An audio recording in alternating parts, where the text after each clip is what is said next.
warahmatullahi wabarakatuh.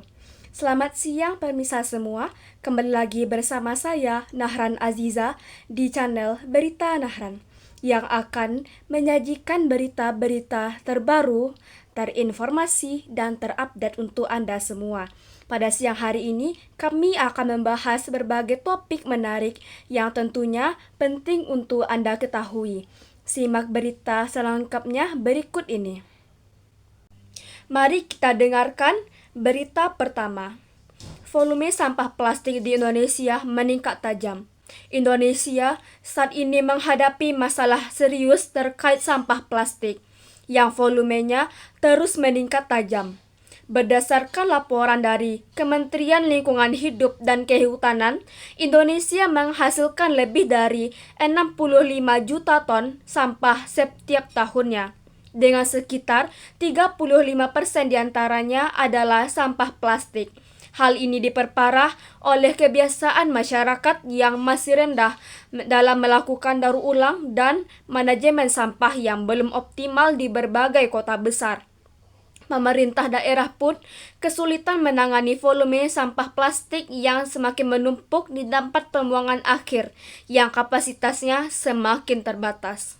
Jadi, untuk mengatasi masalah ini, pemerintah Indonesia telah mulai menggalakkan kampanye pengurangan sampah plastik dengan melarang penggunaan kantong sampah plastik sekali pakai di berbagai kota besar. Selain itu, program daur ulang dan pengelolaan sampah berbasis masyarakat seperti bank sampah juga mulai digiatkan. Kesadaran masyarakat juga perlu ditingkatkan melalui edukasi tentang pentingnya mengurangi penggunaan plastik dan menerapkan prinsip reduce, reuse, dan recycle. Baiklah pemirsa sekalian, marilah kita masuk ke berita selanjutnya. Dengan judul topik, tumpukan sampah di TPA menyebabkan krisis ruang. Tempat pembuangan akhir di berbagai kota di Indonesia, termasuk Jakarta, Surabaya, dan Bandung, semakin mendekati kapasitas maksimumnya.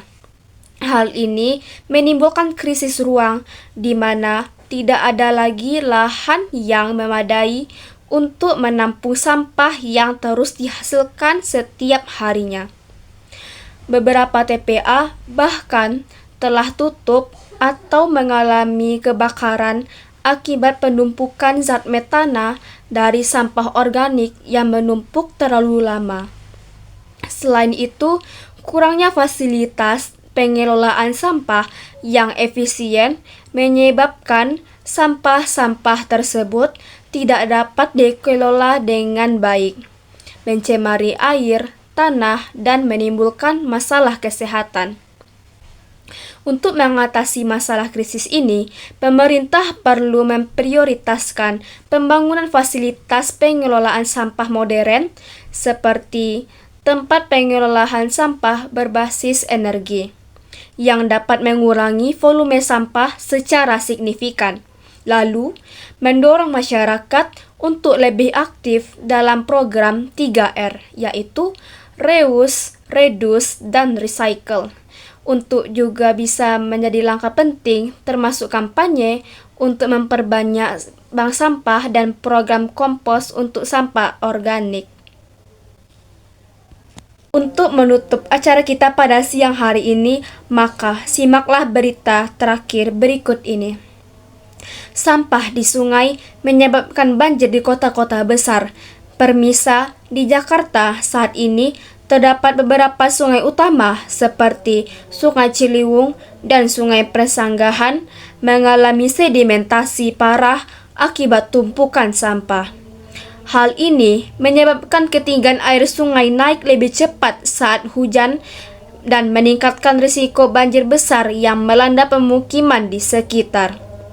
Upaya pembersihan rutin oleh pemerintah daerah seringkali tidak cukup untuk mengatasi masalah ini secara efektif.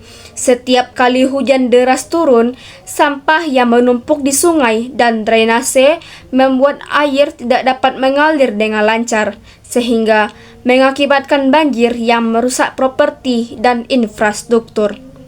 Masalah ini juga diperparah oleh kebiasaan masyarakat yang membuang sampah sembarangan di sungai dan selokan.